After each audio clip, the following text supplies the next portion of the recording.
स्वदेश के सबसे बड़े लोकतांत्रिक बहस के शो देश की बहस में मैं दीपक चौरसिया अपने साथ जुड़े तमाम दर्शकों का, मेरे साथ जुड़ने वाले पैनलिस्ट का, पब्लिक के मंच में जुड़ने वाले मेरे साथियों का वंदन करता हूं, अभिनंदन करता हूं, नमस्कार करता हूं। आप जानते हैं देश की बहस इकलौता बहस का शो है जो दर्शकों की राय के आधार पर चलता है। दर्शक ही तय करते हैं कि वो किस विषय पर बहस देखना चाहते हैं। उसके लिए वो 3 सब्जेक्ट में से एक पर वोटिंग करते हैं। आज सबसे पहले देख लेते हैं आज किस विषय को आपने बहस का मुद्दा बनाया है। बहस का मुद्दा सबसे बड़ी खबर थी आर्यन खान से जुड़ी हुई। आज उन्हें फिर राहत नहीं मिली है और ड्रग्स केस से जुड़े विवादों का नया अध्याय का, इसीलिए आपने इसे आज बहस का मुद्दा बनाया है।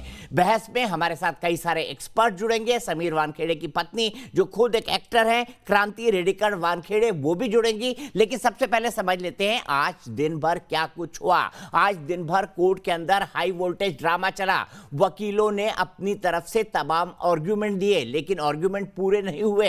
एनसीबी के वकील को भी अपनी बात कहनी है। उन्होंने अपनी बात कहने के लिए 1 घंटे से ज्यादा का वक्त मांगा था। इसी के चलते अब जो है वो इस बारे में कार्रवाई कल अदालत के अंदर होगी दोपहर 2:30 बजे के आसपास। इस बीच नवाब मलिक आज फिर से समीर वानखेड़े के खिलाफ सबूतों की नई दस्तावेज लेकर आ गए। उन्होंने एक निकाहनामा सार्वजनिक किया जिसमें समीर खान का निकाह हुआ बताया गया था। वो समीर खान पर यह आरोप लगाने की कोशिश कर रहे हैं कि समीर दरअसल मुसलमान है, उनकी मां मुसलमान थी, उनके पिता दाऊद नाम रखते थे, इसीलिए रिजर्वेशन के आधार पर उनका नौकरी में आना एक तरह का फ्रॉड है। क्या समीर वानखेड़े इसमें फंसेंगे? ये बड़ा सवाल है। इसी पर क्रांति से भी जवाब लेंगे। साथ ही साथ आज जो विजिलेंस की इंक्वायरी थी समीर वानखेड़े पर, वो भी शुरू हो चुकी है। अपने ऊपर लगे सभी आरोपों को समीर वानखेड़े ने गलत बताया है। सबसे पहले देख लेते हैं आज का अपडेट, उसके बाद आज का सवाल होगा। पब्लिक के मंच में कौन कौन जुड़ेंगे ये आपको बताएंगे।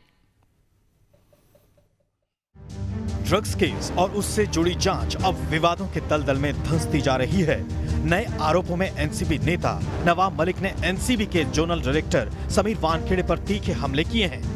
नवाब मलिक ने उनके निकाह से जुड़े दस्तावेज सार्वजनिक किए तो साथ ही क्रूज पार्टी में दाढ़ी वाले शख्स का जिक्र कर सनसनी फैला दी। एक अंतरराष्ट्रीय ड्रग माफिया उस पार्टी में था। उसकी एक माशूका भी है जो बंदूक के साथ थी। खेल तो हो गया, लेकिन खेल का खिलाड़ी दाढ़ी लिए हुए क्यों घूम रहा है, इसका जवाब एनसीबी को देना पड़ेगा। इस बीच समीर वानखेड़े की शादी कराने वाले काजी भी सामने आ गए। हमने पढ़ाया, दस्तखत भी किया। समीर भी उस वक्त में मुसलमान थे, शबाना ये भी मुसलमान थी, इसलिए निकाह हुआ और हमने निकाह पढ़ाया। काजी के बयान पर वानखेड़े की पत्नी क्रांति वानखेड़े ने पलटवार किया। मौलाना जी जो भी कह रहे हैं उनको उसी वक्त फाइंड आउट करना चाहिए था कि आदमी हिंदू है या मुस्लिम है, जो भी है। तो वो क्या बोल रहे हैं रिलीजन के हिसाब से, वो मैं नहीं जानती क्योंकि मैंने उनको सुना नहीं है। समीर वानखेड़े के पिता ज्ञानदेव भी नवाब मलिक को जवाब देने का मन बना चुके हैं। ये करने से गुनाह होता है कि इसका पर्सनल लाइफ, किसका लव लाइफ, माँ बाप, जात को नहीं है, वो कानून से सही नहीं है। उसके ऊपर मैं एट्रॉसिटी का एक्ट लगाऊंगा। महाराष्ट्र के पूर्व मुख्यमंत्री देवेंद्र फडणवीस ने भी जांच अधिकारी पर लगे आरोपों पर निशाना साधा है।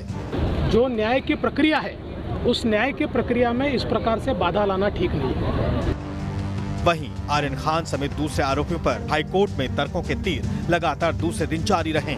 ये तीनों के ऊपर जो भी सेक्शंस लगे हुए हैं वो सेक्शन सबके कॉमन है और अरेस्ट के टाइम पे भी यही सेक्शंस पुट अप हुए थे, इंक्लूडिंग सेक्शन 35 जो कि मेंटल स्टेट की बात करता है। वानखेड़े पर लगे आरोपों की जांच के लिए एनसीबी के डीडीजी ज्ञानेश्वर सिंह की टीम मुंबई में मौजूद है। इस जांच को आगे बढ़ाते हुए हम लोगों ने समीर वानखेड़े जी का बयान आज रिकॉर्ड किया है। लगभग 4 साढ़े 4 घंटे चली बयान की रिकॉर्डिंग में बहुत सारी बातें उन्होंने रखी हैं। देश की बहस में चर्चा है कि ड्रग्स केस की जांच, कोर्ट में सुनवाई और जुबानी जंग क्या जांच प्रभावित कर सकती है। तो सबसे पहले आज आपको बता देते हैं देश की बहस में हमारा आज का सवाल क्या है। हमारा आज का सवाल है क्या ड्रग्स मामले में हो रही कार्रवाई के बीच व्यक्तिगत बयानबाजी उचित है, क्योंकि समीर वानखेड़े के धर्म पर सवाल हो रहे हैं, उनके निकाह पर सवाल हो रहे हैं, कई सारी ऐसी बातें हैं। क्या ये उचित है? यस या नो में आप जवाब दे सकते हैं। आप हमारी वेबसाइट पर जा सकते हैं, आप हमारे मोबाइल ऐप को डाउनलोड कर सकते हैं, आप हमारे ट्विटर हैंडल पर जा सकते हैं, आप हमारे फेसबुक पेज पर जाकर भी वोट कर सकते हैं। कार्यक्रम के बारे में कोई राय है, सुझाव है, आप शो के अंदर शामिल होना चाहते हैं तो 9711002266 पर व्हाट्सएप करें।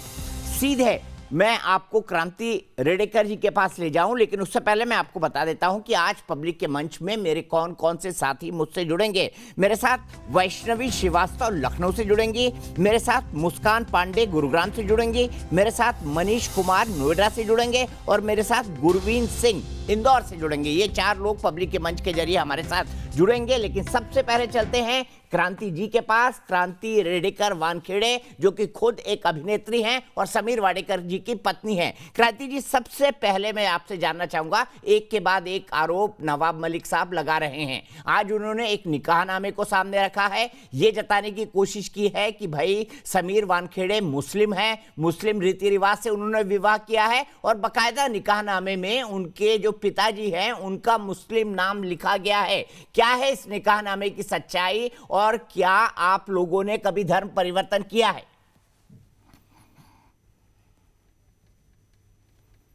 मैं सिर्फ इतना ही कहना चाहती हूँ कि ये जो निकाहनामा पेश किया गया है वो बेशक सही है, लेकिन वो एक फॉर्मेलिटी के तौर पे किया गया था, बिकॉज उनकी माताजी जो थी वो मुस्लिम थी। वो चाहती थी कि ये उनकी खुशी के लिए एक कल्चरल फॉर्मेलिटी की तरह इस फंक्शन को किया जाए, तो उस हिसाब से वो हुआ। लेकिन समीर जी हिंदू हैं, मार कम्युनिटी से बिलोंग करते हैं, तो वो चाहते थे कि अपनी शादी जो है वो लीगल करने के लिए वो एक स्पेशल मैरिज एक्ट के नीचे अंडर ये शादी करें। आप इस सर्टिफिकेट को हम जनता को बताना चाहते हैं, ये स्पेशल मैरिज एक्ट का सर्टिफिकेट है, जिसके ऊपर स्पेशल मैरिज एक्ट के अंडर ही डिवोर्स भी हुआ है। और ये तभी किया जाता है जब 2 अलग रिलीजन के लोग एक साथ एक शादी में आते हैं, जो बालिग होते हैं और जिनको पता होता है कि वो दूसरे रिलीजन्स को बिलोंग करते हैं। तो समीर जी ने ये किया क्योंकि उनको पता था कि वो हिंदू हैं, उन्होंने कभी भी अपना रिलीजन कन्वर्ट नहीं किया, उनकी जो जाति है वो महार है, इसलिए वो हर उस सोशल बेनिफिट का उपभोग कर सकते हैं जो एक महार कम्युनिटी के इंसान ने करना चाहिए। ठीक है, आपने बताया कि आखिरकार क्या परिस्थितियां थी जिसमें उन्होंने ये निकाह किया। अपनी माँ की विश को पूरा करने के लिए उन्होंने निकाह किया क्योंकि उनकी माँ मुस्लिम थी, समझा जा सकता है इस बात को। आपने स्पेशल मैरिज एक्ट का सर्टिफिकेट भी दिखाया। मैं आपसे यहाँ पर ये जानना चाहता हूँ कि नवाब मलिक एक के बाद एक आरोप लगा रहे हैं, आप लोग खुलकर जवाब दे रहे हैं, क्या समीर वानखेड़े जी भी खुलकर जवाब देंगे इस बात का? वो खुलकर जवाब इसलिए अभी प्रेस के सामने नहीं दे पाते क्योंकि वो एक प्रोटोकॉल में है, लेकिन उनकी बाजू जो है वो हम सक्षम हैं हम आगे आके बताने के लिए, जनता को आंसर करने के लिए। लेकिन मेरा सिर्फ एक ही कहना है, जो भी नवाब जी उनके ऊपर आरोप लगा रहे हैं वो कोर्ट में सिद्ध हो तो ज़्यादा अच्छा है, क्योंकि मीडिया ट्रायल करने से कोई फ़ायदा नहीं। आप सिर्फ घसीटते जा रहे हो एक ऑनेस्ट इंसान को और उसको बदनाम करने के लिए ये सब आप कर रहे हैं। ये प्लीज़ आप ना करें और लोगों के मन में उनकी जो छवि है एक निडर ऑफिसर की, एक ऐसा ऑफिसर जिसने सबसे ज़्यादा रेवेन्यू ये देश के लिए दिया है उनके ऑपरेशंस द्वारा, तो ऐसे ऑफिसर का नाम उसके ऊपर आप कीचड़ ना उछालें। वो एक छोटी जाति से आते हैं, एक छोटे गांव से आते हैं, उसका हमें अभिमान है और जस्ट बिकॉज वो एक छोटी जाति को बिलोंग करते हैं आप उनको प्लीज़ ट्रोल ना करें।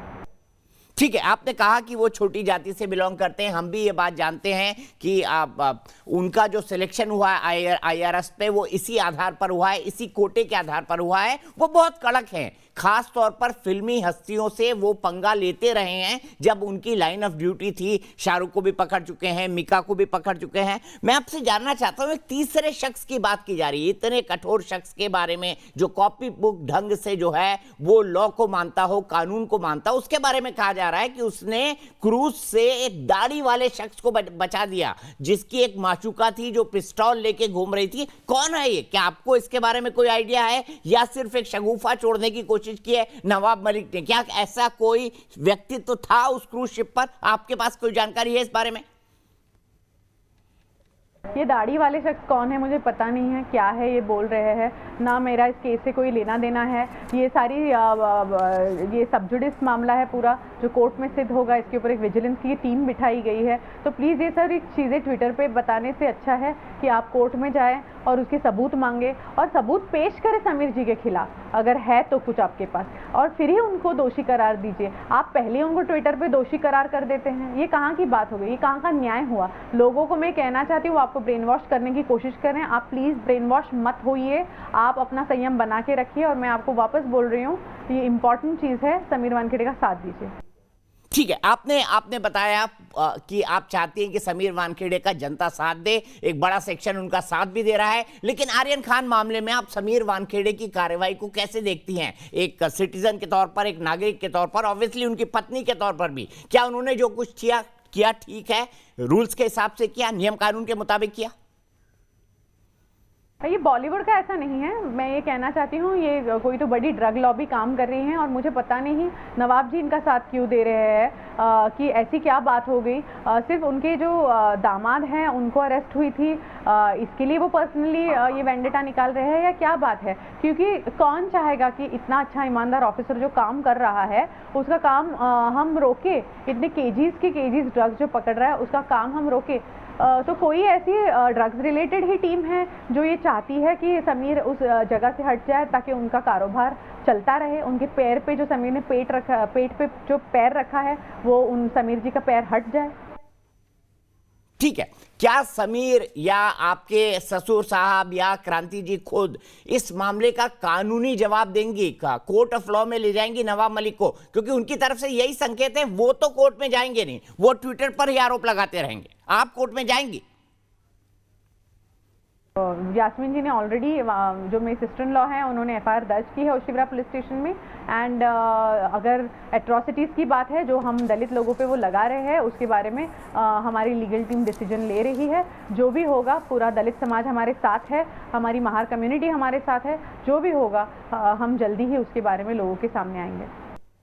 ठीक है, बहुत बहुत शुक्रिया क्रांति जी। और सीधे अपने पैनल को इंट्रोड्यूस करता हूं। मेरे साथ भारतीय जनता पार्टी के नेता राम मलिक जुड़ गए हैं, राम कदम जी जुड़ गए हैं। मेरे साथ एनसीपी के spokes person doctor Sameer Dalwai जुड़ गए हैं। मेरे साथ एक्टर प्रियदर्शनी सिंह जुड़ गई हैं। मेरे साथ तहसीन पूनावाला जुड़ गए हैं, जो कि जाने माने सोशल एक्टिविस्ट हैं, पॉलिटिकल एनालिस्ट हैं और साथ ही साथ कांग्रेस के समर्थक भी हैं। और सबसे पहले तहसीन, मैं आपसे ही शुरू करना चाहूंगा। मुझे बताइए, अगर नवाब मलिक जी के पास इतने सारे सबूत हैं जिससे वो समीर वानखेड़े को फ्रॉड डिक्लेयर कर सकते हैं, उन्होंने गलत ढंग से अपनी जाति का इस्तेमाल किया, गलत जाति बताई, धर्म बदला, तो कोर्ट क्यों नहीं चले जाते? बर्खास्त हो जाएंगे समीर वानखेड़े जी। ट्विटर पर रोज रोज आरोप लगाने का क्या लॉजिक है? बहुत अच्छा सवाल पूछा आपने। मैं काउंटर क्वेश्चन करता हूँ, और अगर उनकी पत्नी से मैं पूछ सकता था ये प्रश्न क्रांति जी से, तो मैं दो प्रश्न उनसे पूछता।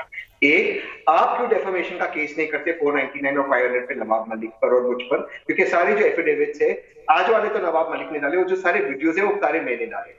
अगर आप सच कह रहे हो, आप केस कर दीजिए। क्रिमिनल डेफेमेशन में पैसा भी नहीं लगता, आपका फर्जीवाड़ा सब बाहर आ रहा है। और मैं बताता हूँ क्यों। क्योंकि दीपक भाई, आप तो वरिष्ठ पत्रकार हो, या मेरे भाई राम भी बैठे हुए, निकाह सिर्फ दो मुसलमानों के बीच हो सकती है, हिंदू और मुसलमान, मुसलमान और क्रिश्चियन, मुसलमान और सिख और हिंदू, उनके बीच में निकाह हो ही नहीं सकती, फॉर्मेलिटी के तौर पर भी नहीं हो सकती। और दीपक भाई, इसका प्रमाण मैं हूं। मेरी माँ मुस्लिम है, मैं नास्तिक हूं, और मैंने मोनिका, जो हिंदू से स्पेशल मैरिज एक्ट में के तहत शादी किया था, निकाह हो ही नहीं सकती है, हो ही नहीं सकती। अगर आप नहीं, वो ये कह रहे हैं ना, उन्होंने तो एक रस्म निभाई थी, खाली वो ये बता रहे हैं कि उन्होंने रस्म निभाई थी, और वो सर्टिफिकेट दिखा रहे हैं जिसमें स्पेशल मैरिज एक्ट में उन्होंने शादी की है। वो सर्टिफिकेट भी सार्वजनिक है। सर, मौलाना को ये अधिकार ही नहीं है कि तो एक हिंदू और एक मुसलमान का निकाह कराए, ये अधिकार है ही नहीं सर, वो पॉसिबल ही नहीं है सर। स्पेशल मैरिज एक्ट को मैं मानता हूँ। तो मैं बोलता हूं, अगर ऐसी बात है तो नवाब मलिक साहब कोर्ट में चले जाए ना, क्या दिक्कत है? अरे वानखेड़े फैमिली तो कह रही है वो कोर्ट में जाएंगे, उन्होंने एफआईआर लिखा दी है, वो SC/ST एट्रोसिटीज एक्ट का केस डालेंगे, चले जाए कोर्ट के अंदर, दिक्कत क्या है? आप प्रूव कर दीजिए कि ये निकाह गलत है, नल एंड वॉइड है, इस निकाह के आधार पर उनके ऊपर कानूनी कार्रवाई हो। आप ये करने से क्यों हिचक रहे हैं? बिल्कुल सही सर, ये तो नल एंड वॉइड पहले हो गया क्योंकि डिवोर्स हो चुका है। सर देखिए, सवाल ये है, ये लोग क्या कह रहे हैं, हम जाएंगे। दस्तावेज कौन से दिखा रहे? ये दस्तावेज इनके पिताजी के दिखा रहे, दादाजी के दिखा रहे। आप समीर दाऊद वानखेड़े के दस्तावेज दिखाइए ना। आप बताइए उसको कैसे मिला वहां पर IRS में, उसको वहां पर how did he get a seat, वहां सीट कैसी मिली? आप वो दस्तावेज दिखाइए।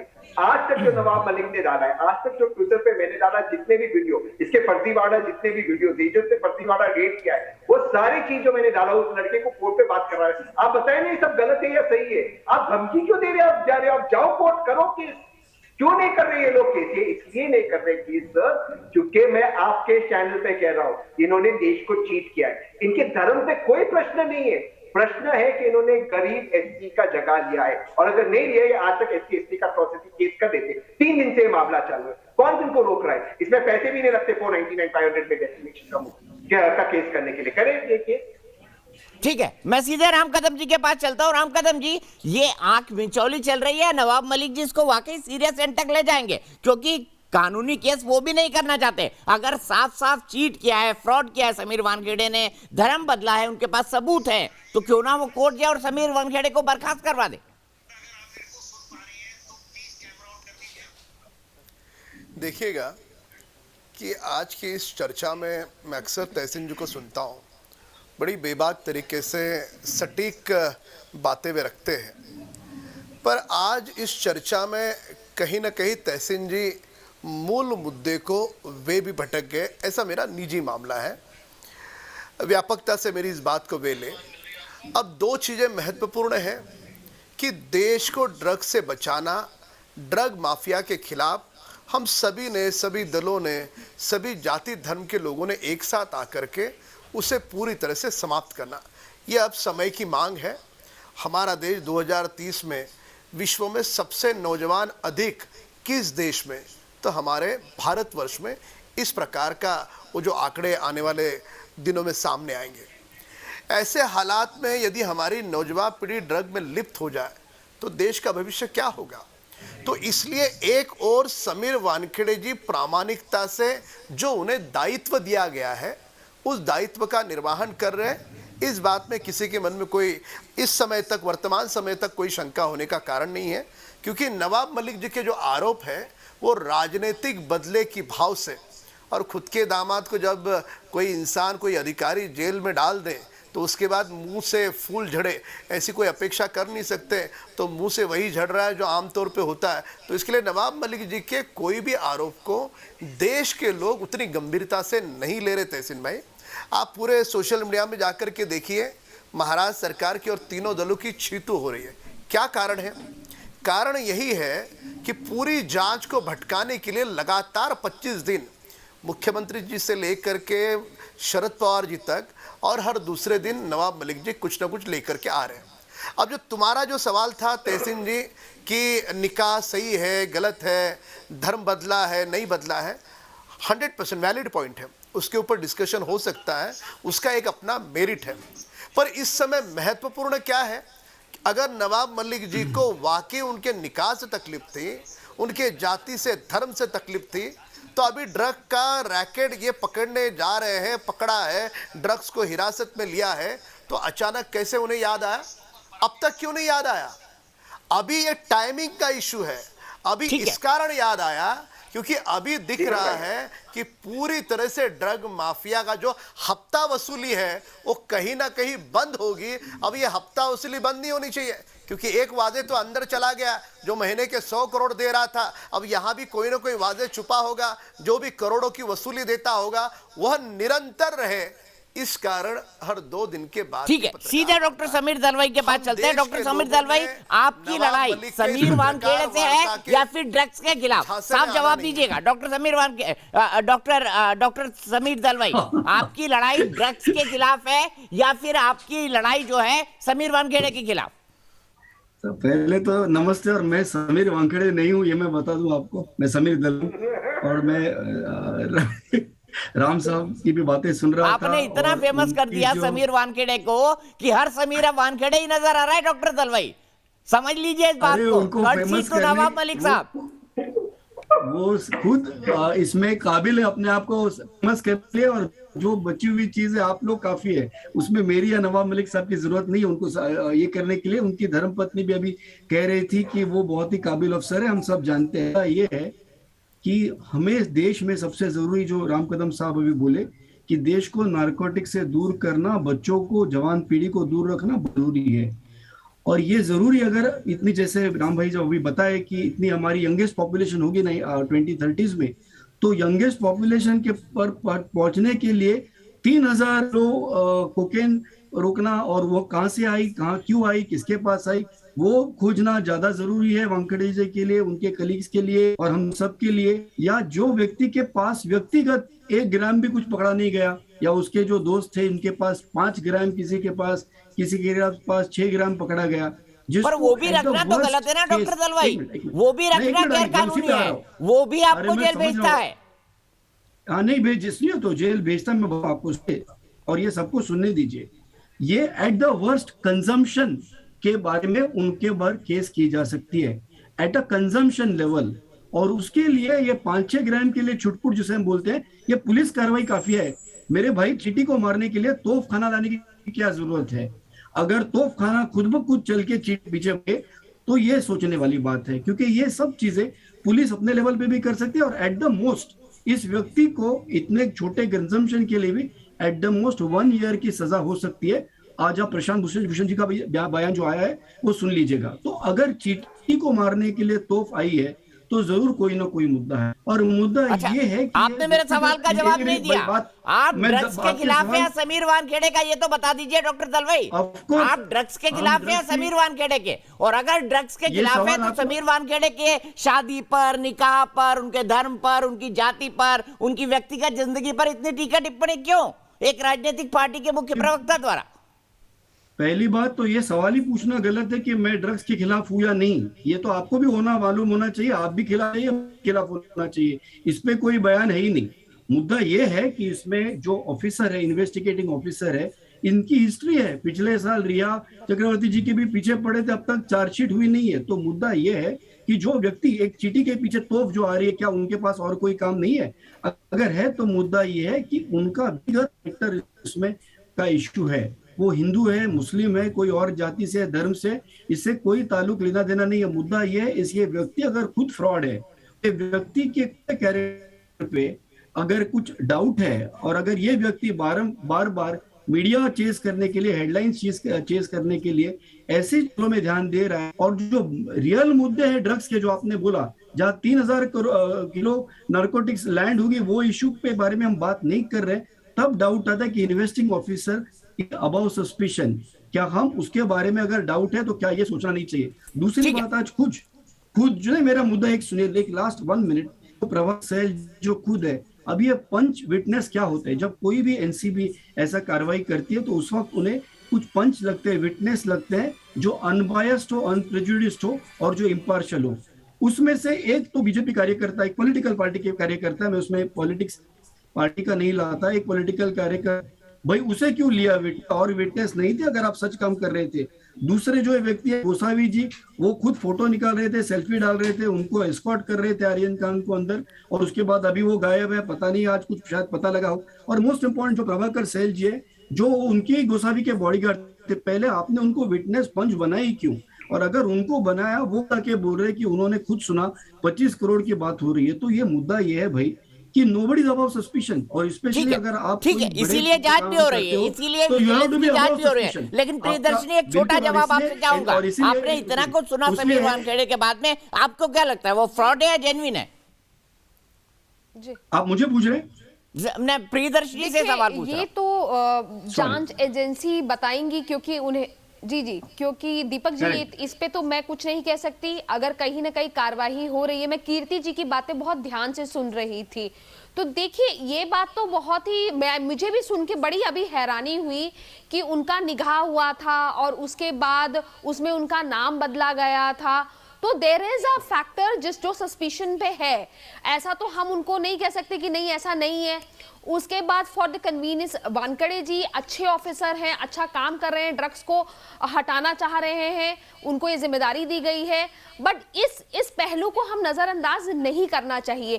कहीं ना कहीं तो दाल में कुछ ना कुछ काला है जो इस तरीके का प्रोजेक्शन हो रहा है।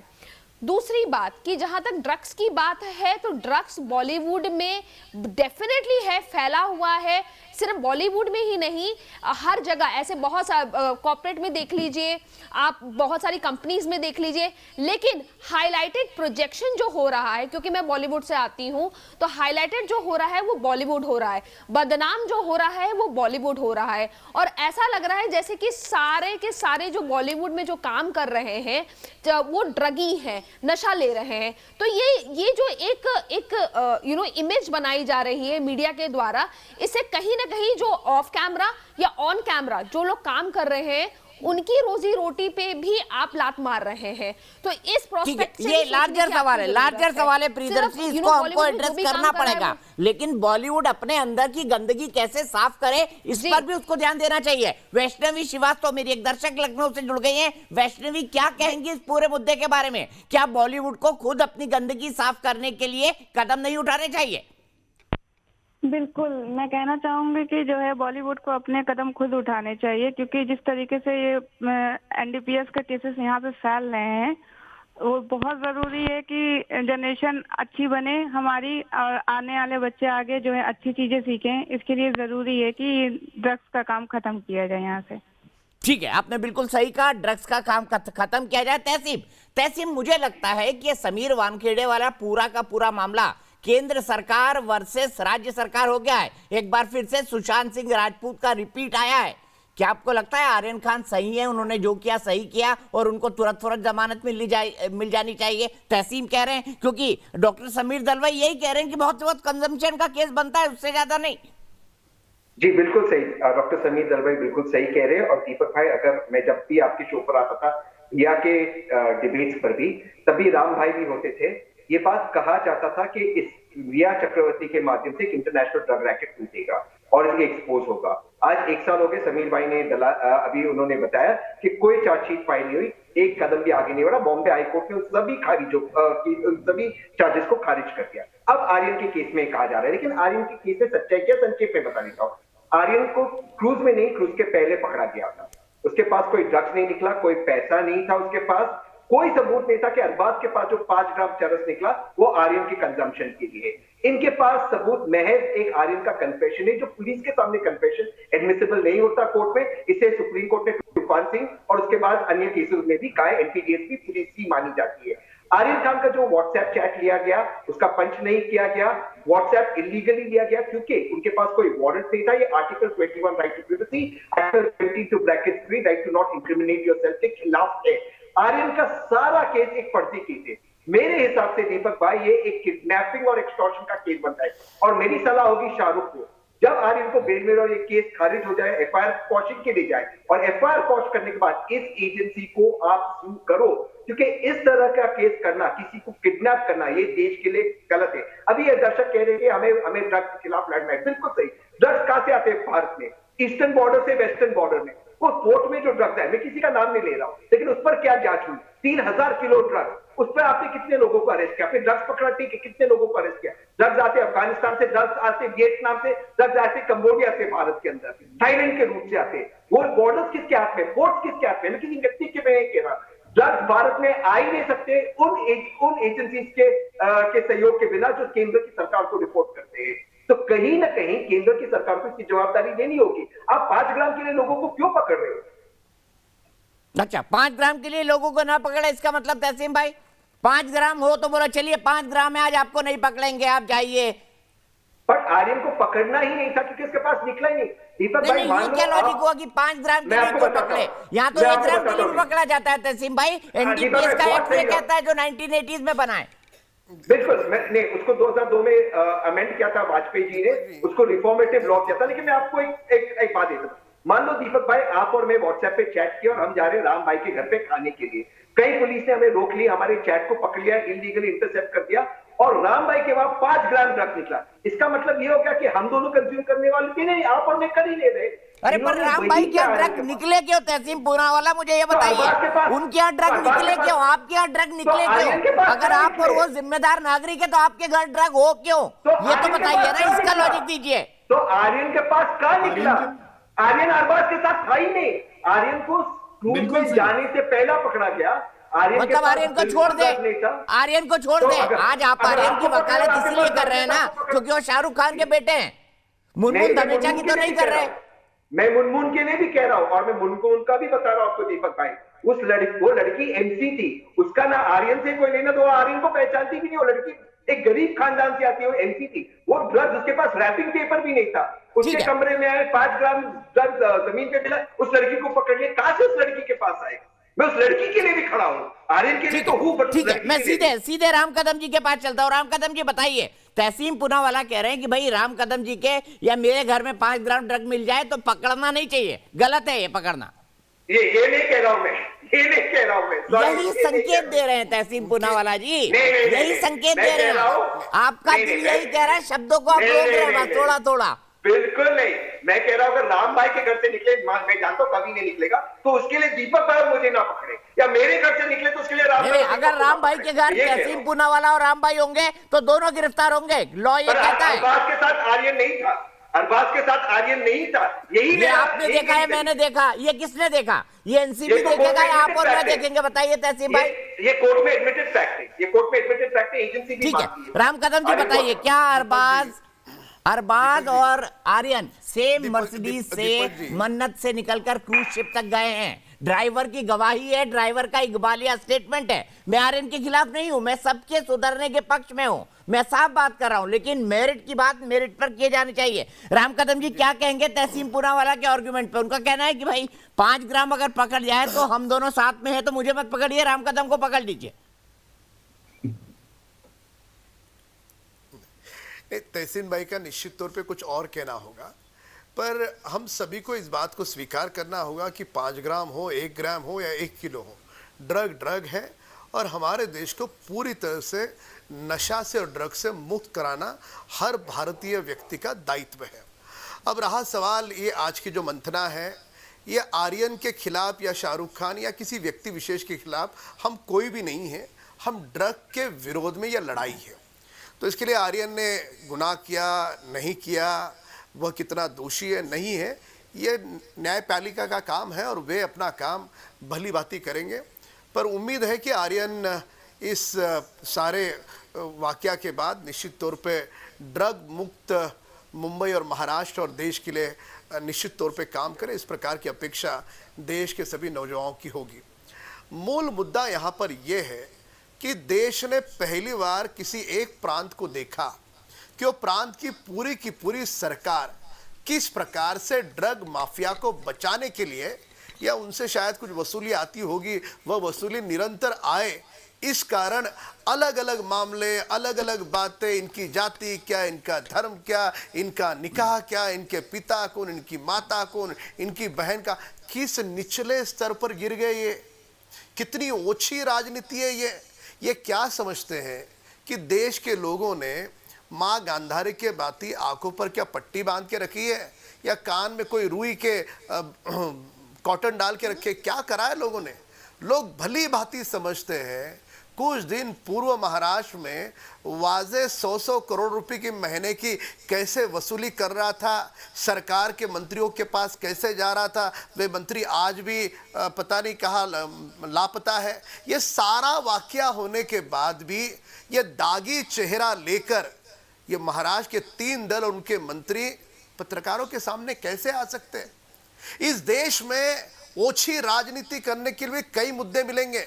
आज तुम्हारी सरकारें, कल हमारी आएगी महाराष्ट्र में, सरकारें आएंगी, सरकारें जाएंगी, पर ये ड्रग के कम से कम माफिया के विरोध की लड़ाई, ये तीनों दल। मैं सीधे यही सवाल डॉक्टर समीर दलवाई के पास ले जाता हूं। डॉक्टर समीर दलवाई, भारतीय जनता पार्टी आप पर आरोप लगा रही है कि आप प्रत्यक्ष और अप्रत्यक्ष दोनों रूप से जो बयानबाजी कर रहे हैं समीर वानखेड़े के खिलाफ, उससे ड्रग माफिया को प्रश्रय मिल रहा है। क्या कहेंगे उनके इस राजनीतिक आरोप पर? मैं कदम साहब की बातों से बिल्कुल सहमत हूं कि वसूली का कोई भी जरिया सही नहीं है, उसे रोकना चाहिए। और इसीलिए हम बार बार, अगर तहसीन भाई भी जो बात करते हैं, मैं कह रहा हूँ कि भाई अगर ये रुकना है तो ये पहले देखिए कि 5 ग्राम के पीछे एक पूरा अफसर क्यों दिन भर लगाए। ये सही इशू है वसूली के बारे में रुकने के लिए। जहां 300 ग्राम 3000 किलो जहां उतर गया, वहां पे इन्वेस्टिगेशन नहीं करना है। जहां 4-5 ग्राम मिलते हैं उसके पीछे अगर एक ऑफिसर आता है और सिर्फ हाई प्रोफाइल लोगों के पीछे जाके उनको अरेस्ट करता है, और उसने जिसको पंच बनाया है वो पंच खुद कह रहा है कि मैंने इनको खुद, जो व्यक्ति है उसके पिताजी से बात करते हुए सुना कि 25 करोड़ रुपए देने होंगे, उसमें से 8 करोड़ एक अमुक व्यक्ति जो इन्वेस्टिगेटिंग ऑफिसर उसको उसको मिलने वाले हैं, उसको देना चाहिए। तो यही तो वसूली शुरू हो रही है राम साहब, वही तो वसूली रोकनी चाहिए। और कोई उस ऑफिसर के जाति लेना ही नहीं।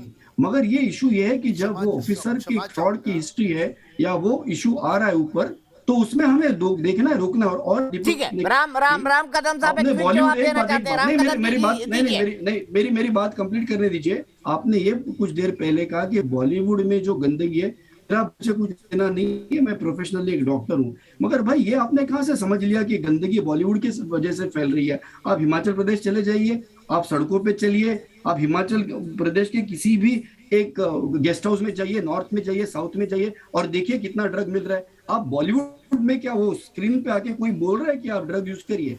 ये ना डॉक्टर समीर दरवाई, मैंने ये कहा बॉलीवुड के अंदर अगर कोई गंदगी है तो क्या उसे खुद को साफ नहीं करना चाहिए? मैंने ये कहा, मैंने ये नहीं कहा बॉलीवुड फैला रहा है गंदगी। राम कदम साहब एक क्विक जवाब, फिर मैं डॉक्टर विक्रम सिंह के पास जाऊंगा। प्रियदर्शनी भी हाथ उठा रही। दुनिया से नहीं, एक दीपक जी, पूरी दुनिया से लोग आ रहे हैं बॉलीवुड में काम करने के लिए। दीपक, गंदगी होती तो कोई नहीं आता। तो ये आप एक प्रोफेशन को बदनाम करने के लिए जो मुंबई से जुड़ा हुआ है, ठीक है, आपका ऑडियो चला गया। राम कदम जी। दीपक जी, दो बातें यहाँ पर बताना बड़ा आवश्यक है। सबसे पहले यह बात कि जिस प्रभाकर का यहाँ पर उदाहरण एनसीपी के प्रवक्ता की ओर से दिया जा रहा था, शायद उन्हें पता है पर वो बोल नहीं पा रहे कि 22 दिनों तक यही प्रभाकर मौन था, खामोश था, और 22 दिनों के बाद ये सरकार के कौन से मंत्री ने उस पर दबाव बनाया, कौन सी लालच दी, और कौन सा ऐसा कारण था कि इस प्रभाकर ने रातों रात अपनी बोली बदल दी, अपनी भाषा बदल दी और 25 करोड़ का आरोप वानखेड़े जी पर लगाया। ये सारा शक के कटघरे में है। और भली बात मुंबई के पत्रकार जानते हैं कि उस प्रभाकर को लोगों के सामने लाने वाला व्यक्ति कौन है। ये सारे पत्रकार जानते हैं और जांच के बाद वो सामने आएगा। मैं स्वयं भी जानता हूं, पर मैं यहां बोलना उचित नहीं समझता। ये पहली बात। और दूसरी बात, देखो, मैं बॉलीवुड इंडस्ट्री के यूनियन के साथ जुड़ा हूं ना, सुने मेरी बात, बॉलीवुड इंडस्ट्री के यूनियन के साथ जुड़ा हूं। सभी बॉलीवुड सितारों के साथ मेरे व्यक्तिगत अच्छे संबंध हैं। उनकी प्रतिभा का सारा देश सम्मान करता है, पर हमें इस बात को स्वीकार करना होगा कि बॉलीवुड में कई सारे लोग अधिक मात्रा में इस नशा में लिप्त हो चुके हैं। कोई खुल करके कर रहे, कोई चुप करके कर रहे। वे अपने ही साथी हैं, हमारे ही भारत के अपने भाई हैं, तो वे भी इस नशा से मुक्त हो, इस बात के लिए सार्वजनिक ठीक है। डॉक्टर समीर दरवाई, मैं आपके पास 2 मिनट में आऊंगा, लेकिन उससे पहले डॉक्टर विक्रम सिंह जी, डॉक्टर विक्रम सिंह जी, मुझे बताइए इस पूरे मामले के इन्वेस्टिगेशन के अंदर आपको क्या कोई फॉल्ट नजर आता है? क्या कोई गलती नजर आती है? क्या 5 ग्राम वाले व्यक्ति को गिरफ्तार नहीं किया जाना चाहिए? इस तरह की राय भी निकलकर सामने आई, आपका क्या मत है? और जो आरोप लग रहे हैं उस पर विद्वान पैनलिस्ट जी, मैं इसमें 2-3 तरफ से देख रहा हूं। इसमें पहले तो हम इन्वेस्टिगेशन के ऊपर आ जाएं। अब मैं चाहता हूं इन्वेस्टिगेशन में पहले यदि वीडियोग्राफी हो जाती बरामदगी के समय तो अच्छा रहता। दूसरे गवाह अगर निष्पक्ष होते तो और भी अच्छा रहता। गवाहों के द्वारा सेल्फी आदि का किया जाना और मौकाए वारदात पे अपने मोबाइल फोन का खुलेआम इस्तेमाल करना, इसका औचित्यपूर्ण नहीं था। ये तो रही इन्वेस्टिगेशन की बात। रही बात अगर किसी के ऊपर कोई आरोप लगाना है तो आरोप मीडिया में न दे करके आंतरिक जो विजिलेंस होती है, सतर्कता होती है, इंटरनल विजिलेंस, सीबीआई, सीवीसी, इनके ऊपर आप आवेदन पत्र और आज भी बैठे बैठे ईमेल भेज दीजिए, जांच हो जाएगी। और जांच हो भी रही है। लेकिन एकदम से खुलेआम कह देना कि आज तक के ये इतना है, बाकी अगले अंक में देखिए, ये चीजें स्वस्थ नहीं है, ये स्वस्थ परंपरा पे नहीं है। राम कदम जी ने जो कहा है, हमको नशा मुक्त करना है, ड्रग मुक्त करना है, और निर्भीक और निष्पक्षता प्रदर्शित करते हुए पारदर्शिता के साथ जो भी इसमें संलिप्त है। हमारे यहाँ नाना प्रकार के तर्क दिए जा रहे हैं दीपक जी, किसी से 1 ग्राम निकला, किसी से 50 किलो निकला। हम एनडीपीएस एक्ट 1985 के प्राविधान से चलते हैं, मनमाने इंटरप्रिटेशन से नहीं चलते हैं, और इसमें कानून की परिधि में जो भी गिरफ्त में आता है उसके ऊपर विधि सम्मत कार्रवाई होना परम आवश्यक है, और वो उसके हमारी व्याख्या से नहीं, कानून की व्याख्या से उस पर कार्रवाई होनी है। आरोप प्रत्यारोप का दौर तो दीपक जी चलता ही रहेगा। अगर कोई गंभीर है आरोप लगाने में, विवेचक के ऊपर, विवेचनकर्ता के ऊपर, तो एक मिसल बना करके ईमेल और आवेदन बना करके भेज दे, लेकिन निरंतर पत्रकार वार्ता करके किश्तों में आरोप लगाना, ये स्वयं दिखाता है कि कहीं पे निगाहें और कहीं पे निशाना। मतलब क्या है? राजनीति करना है, किसी का मनोबल गिराना है, किसी की छवि धूमिल करनी है। इससे कोई उद्देश्य साबित नहीं होगा। एक दूसरे पे आरोप प्रत्यारोप जो है ये कोई मायने नहीं रखता है। ठीक है, आपने बिल्कुल कहा, क्या वाकई छवि खराब करने की कोशिश हो रही है? प्रियदर्शनी, आप क्या मानती है? और उसके बाद मैं डॉक्टर समीर दलवाई जी के पास आऊंगा। क्या वाकई समीर वानखेड़े की छवि को खराब करने की कोशिश हो रही है? बार बार पत्थर फेंके जा रहे हैं उन पर, क्या आपको ये ठीक लगता है? देखिए समीर वानखेड़े जी को तो मैं पर्सनली जानती नहीं हूँ, तो मुझे नहीं मालूम कि जो उनके ऊपर आरोप लगे हैं वो सही लगे हैं या गलत लगे हैं। इस बारे में मैं बात नहीं कर सकती हूँ, लेकिन इस बारे में जरूर बात कर सकती हूँ, और ये बड़ी हास्यास्पद बात है कि आर्यन खान को जो अरेस्ट किया गया है, बहुत उस पार्टी में करीबन उस क्रूज में 3000 लोग थे। अब 3000 लोगों में से कुछ लोगों को पकड़ा गया, उसमें भी स्पेशली आर्यन खान के तो अपने आप से उनके पास से तो कोई भी ड्रग्स बरामद नहीं हुआ, तो उनको बेल नहीं हो रही है। ये उसी किस्म की खिचड़ी बन रही है जैसे कि सुशांत सिंह राजपूत के केस में एक परेड, एक फैशन शो बनाया गया था, स्टार का, सारे एक्टर्स का आ रहे थे, लेकिन हुआ कुछ भी नहीं, एक भी अरेस्ट नहीं हुआ, कुछ भी ऐसा नहीं हुआ कि जो किसी निष्कर्ष पे पहुंचे। तो ये वही खिचड़ी, वही सेम खिचड़ी, सेम रिपीट टेलीकास्ट हो रहा है, कुछ नया नहीं हो रहा है, कुछ नया नहीं परोसा जा रहा है। दूसरी बात कि आप बोल रहे हैं कि समीर वानखेड़े जी पे जो ये इल्जाम लग रहे हैं, मेरा इस पे क्या है? तो जिस व्यक्ति को हम जानते ही नहीं है पर्सनली, उनके ऊपर जो आरोप लग रहे हैं वो तो जांच के घेरे पे, तो ऑब्वियसली एजेंसीज देखेंगी कि वो जांच में सही निकल के आते हैं या गलत निकल के आते हैं। ठीक है, मैं सीधे मनीष कुमार के पास नोएडा चलता हूं, मेरे एक दर्शक जुड़ गए हैं, फिर डॉक्टर समीर दलवाई से जवाब लूंगा जो राम कदम साहब ने कहा है। मनीष कुमार जी, आपको क्या कार्रवाई उचित लगती है आर्यन खान पर? आर्यन खान के साथ जो हुआ, वो एक देश के बहुत बड़े अभिनेता के सुपुत्र हैं, तो एक विधि सम्मत कार्रवाई हुई है, लेकिन उस कार्रवाई के बाद जो तमाशा हो रहा है देश में, मुझे उस पर आपत्ति है। मीडिया, हमारे राजनीतिज्ञ और देश की बहुत सारी जनता इस पे इतना वक्त बिता रही है। मैं आपसे कहता हूं, हमारे देश में हजारों लाखों लोग ड्रग के कारण अफेक्टेड हैं, वो रोज गिरफ्तार होते हैं, अंडर ट्रायल के रूप में महीनों जेल में रहते हैं, उनके बारे में कोई चर्चा नहीं कर रहा। देश के युवाओं को कैसे ड्रग से बचाना है, उसके बारे में कोई चर्चा नहीं कर रहा। मैं तो ये कहता हूं कि आर्यन खान को जल्द से जल्द बेल देकर उन्हें जेल न भेजा जाए और उन्हें किसी रिहैबिलिटेशन सेंटर में भेजा जाए। ठीक है, आपके मत का महत्व है, आप अपने हिसाब से बिल्कुल उचित बात कह रहे हैं, लेकिन मैं डॉक्टर समीर दलवाई, डॉक्टर विक्रम सिंह ने कहा कि कहीं पे निगाहें और कहीं पर निशाना है, जानबूझकर अफसर का मनोबल तोड़ने की कोशिश की जा रही है। भाई आप जांच करवाना चाहते हैं, उन्होंने गलती की है, कई फोरम उपलब्ध है, बार बार ट्विटर करने की क्या जरूरत है? ट्विटर पे कौन नहीं लिखता, अब किस पे पाबंदी लगाएंगे? ट्विटर पे तो सभी दल के नेता, सभी पार्टियों के लोग लिखते हैं। मुद्दा ये यहाँ पे कि जो राम कदम जी ने बताया कि 21 तक वो व्यक्ति शांत क्यों था, वो व्यक्ति 21 दिन शांत रहे, 21 घंटे शांत रहे, उस व्यक्ति को पंच बनाया किसने भाई? क्या किसी हमारे आदमी ने उसको बनाया? जो समीर वानखेड़े जी वहां पे जो इन्वेस्टिगेटिंग ऑफिसर थे एनसीबी वाले, उन्होंने उसको पंच बनाया। अभी वो 20 दिन शांत रहा या 20 मिनट शांत रहा, हमसे क्या लेना देना है? मगर उसने जो बोला है आप इन्वेस्टिगेट करिए। हाँ, मगर उसने अगर आपको ये बोला है कि उसने उन्हें बात करते हुए सुना, अभी कुछ देर पहले आपने 2018 व्हाट्सएप चैट दिखा, ये जाहिर है कि आपके चैनल ने तो नहीं प्रोक्योर किए इनको, जाहिर है कि एनसीबी ने रिलीज किए। अगर एनसीबी इसको पब्लिक ट्रायल चल रही है तो आप नेताओं को क्यों बोल रहे हो? उन्होंने ऑलरेडी 2018 के व्हाट्सएप जो चैट्स है, जो प्रिविलेज इंफॉर्मेशन होता है, जो कोर्ट ऑफ लॉ में दिखाना था, वो सोशल कैसे आ गया?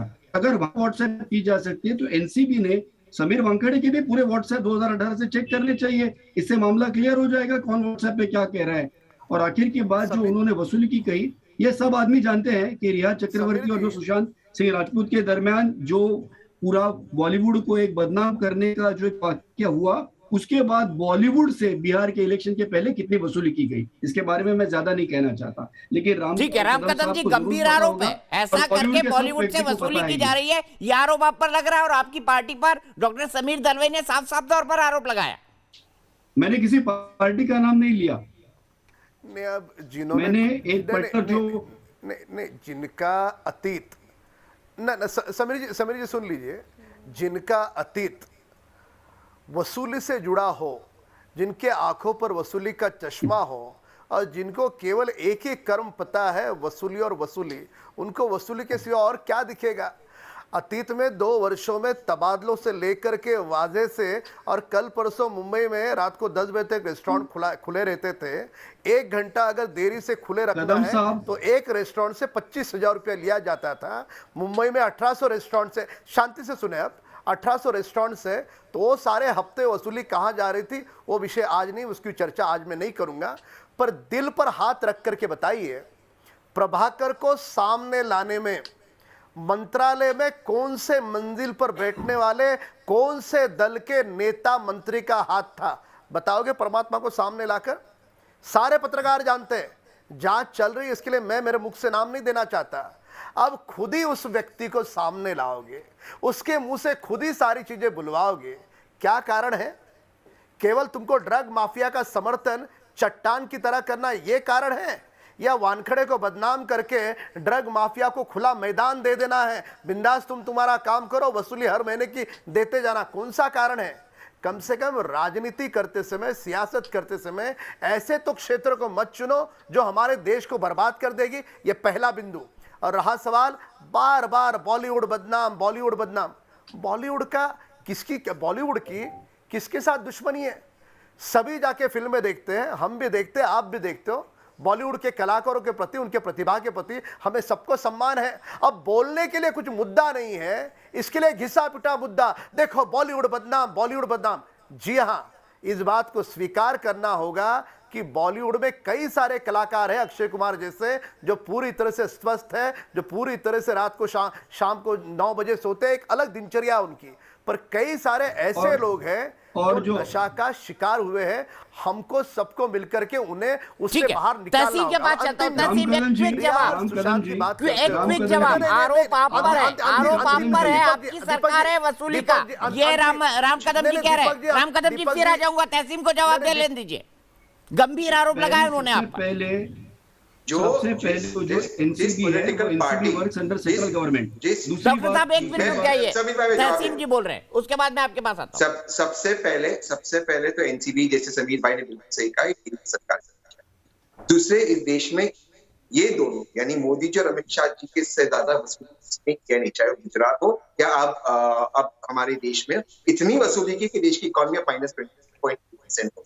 और इससे किसका लाभ हुआ हम जानते हैं, देश की अर्थव्यवस्था क्या है। मुझे इन बातों में नहीं जाना, फर्जी इलेक्टोरल बॉन्ड्स की वजह से क्या हो रहा है, भाजपा के पास कितना पैसा है, देश जानता है, और इससे हमारे इलेक्शन प्रोसेस में कितने बड़े चोट पड़ी है, हम सब जानते हैं। मुझे इन चीजों में नहीं जाना। हम बात कर रहे हैं इस केस के फैक्ट्स क्या है। आर्यन खान के पास ड्रग्स था ही नहीं, तो वो अरेस्टेड क्यों? पंच नहीं लिया गया, उसका फोन जबरन लिया गया, फोन से व्हाट्सएप इलीगली किया। ये फैक्ट्स है, ये तथ्य है। इन तथ्यों को आप चेंज नहीं कर सकते। राम भाई कितना भी कह दे कि बॉलीवुड में ड्रग्स है, हॉलीवुड में ड्रग्स है या किसी और जगह पर ड्रग्स है, सवाल है जिस व्यक्ति को पकड़ा गया कि उसके पास ड्रग्स था, बिल्कुल नहीं था। अब आप बार-बार इसी पर बहस को आगे ले जाऊंगा तहसीन, इसी बात पर। मुस्कान पांडे गुरुग्राम से जुड़ गई और डॉक्टर विक्रम सिंह जी से जवाब लूंगा ब्रेक के तुरंत बाद। तहसीन की कहने की बात पर उनका एक्सपर्ट कमेंट क्या है, लेकिन मुस्कान क्या कहेंगे आर्यन खान के मामले में? सर जहां तक एनसीबी कह रही है आर्यन खान के मामले में बिल्कुल सही कह रही है। एनसीबी का कहना है कि वो अंतर्राष्ट्रीय रैकेट से मिले हुए हैं, ऐसा हो सकता है। तो हमें एक बार एनसीबी के कहने पे उनकी छानबीन करनी चाहिए, उसके बाद ही कोर्ट को अपना कोई फैसला सुनाना चाहिए, उन्हें जमानत देनी चाहिए या नहीं। क्योंकि अगर उन्हें जमानत मिल गई बिना छानबीन के तो क्या पता वो बाहर जाके जो हमारे सबूत हैं या जो गुनाह किया है जिन्होंने, उन पे बहुत बड़ा प्रभाव पड़ सकता है। ठीक है, बहुत बहुत शुक्रिया मुस्कान। फिलहाल एक ब्रेक के लिए रुकता हूं, ब्रेक के बाद शुरुआत होगी डॉक्टर विक्रम सिंह जी से। क्या आर्यन खान को गलत करना, अरेस्ट करना गैर कानूनी है? यही कमेंट लेंगे इनसे ब्रेक के बाद।